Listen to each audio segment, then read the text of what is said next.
আগরতলা বলদাখাল আমতলী সুনীল বালি নগর কাইশনগর বারাতমানি জমির উদ্দিন দি কামাল খান রক্সা পেশা ড্রাইভার দি রক্সা রাজমিস্ত্রি কক্সে জামো চাকরি মানু জানে মুখলায় কামাল খান এখানে 50,000 রাং দি কাইসা মোবাইল ফোন নাকা জমির উদ্দিন উল্লেখ বংমা সাল রমি চাকরিনি মুসলিয়া প্রিমায়ানি বাগে রাংটি মোবাইল ফোন টিফ্রি রানি বাগে শাখা কামাল অবলি উলন খরকনি বিষ্ণু কক বাংলায় বাজাখা কক্সামু অকক বলামা কাইসা পজ দাবা চক্রাকা জমির উদ্দিন বেলাকে সাংবাদিক মাঙ্কা কামাল খান রঙাডক কক্ত মানে সালকা থানানি পুলিশ পাত এবং থায়র ছবি সাংবাদিক মানে কামাল খান মানে সাকামনগর তালাগে থাকা পাতুলগ আমজুল নাইনটকে চেগে দেখা পুলিশ রইছে আমার মোবাইল হ্যান্ড নিয়েছে এটা এই কিতা জানি করছে কইতে পারি না। তখন আমি কইছি ঘরের মধ্যে তুই আছো আমি আছি, হ্যাঁ আমি খাইয়া ঘুমাইছি, আমার মোবাইল আমি ঘরের চার্জারে রেখে গেছি, তুই মোবাইলটা নিচে দিয়ালা।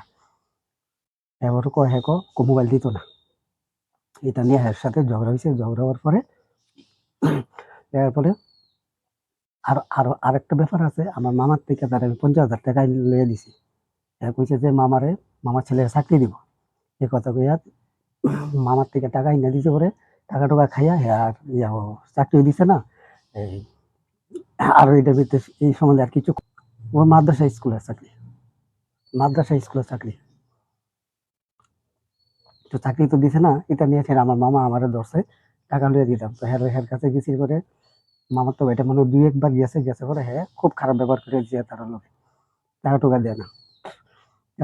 এই পরশু দিন রাত্রে এটা নিয়ে আমি বাইক কথা কইছি। কথা কওয়ার পরে তার কইছি তুই আমার মোবাইলটা দিয়ালা। আমার হেডার বহুত চিনুস নি, আমার বাজে মুখ খারাপ করিয়া মহাবাদ্য করেছে। আবার ফোনে কথা কইতাছে আরেকজনের লোক, মোবাইল নিয়ে গেছি, মোবাইলও নাই, সিমও নাই, কইতা ফাইতো না খুঁজিয়া। তখন আমি কইছি আমার মোবাইল না দিলে আমি কেস করুম। আমি থানাতে কেসও করছি। কেস করার পরে এটা নিয়ে ছেড়ে হ্যাঁ আমার বাজে গালিগালাজ করে আমি ঘরের ভিতরে আসলাম। আসি পরে ফট করে দাও নিয়ে আইসে আমার কোবাইছে। তো আমি বাঁচনের লেগে ব্যুরো রিপোর্ট এশিয়ান টাইমস।